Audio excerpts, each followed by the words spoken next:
ایک مسئلہ ہے کہ رمضان مبارک کے اندر آپ جانتے ہیں کہ وطر کی نماز جماعت کے ساتھ ہوتی ہے۔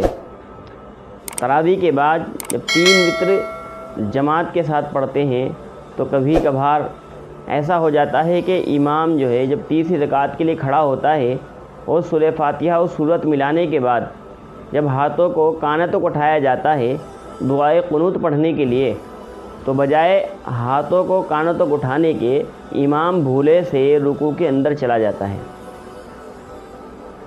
پیچھے کچھ مقتدی جو امام کو دیکھ لیتے ہیں وہ ان کے ساتھ رکوع کے اندر شامل ہو جاتے ہیں، اور بعض مقتدی ایسے رہ جاتے ہیں کہ وہ رکوع نہیں کر پاتے، بلکہ جب امام سجدے میں جاتا ہے تو وہ رکوع چھوڑ دیتے ہیں اور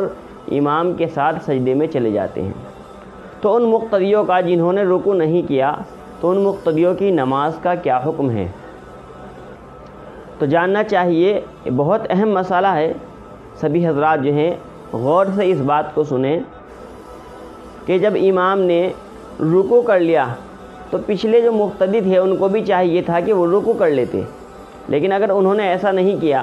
اور امام کھڑا ہو گیا رکوع سے، تو ان کو چاہیے کہ فوراً جو ہے جلدی سے رکوع کر لیں اور 1 مرتبہ یا 2 مرتبہ اس کے اندر سبحان ربی العظیم کہہ کر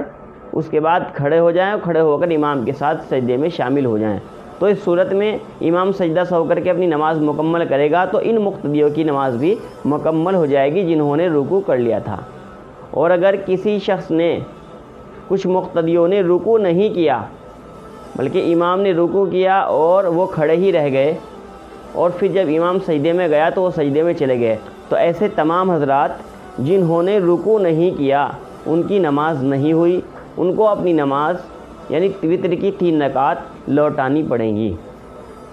کیونکہ رکوع جو ہے وہ ضروری چیز ہے، فرائض میں سے ہے نماز کے، اور جب رکوع نہیں کیا تو فرض چھٹنے کی وجہ سے،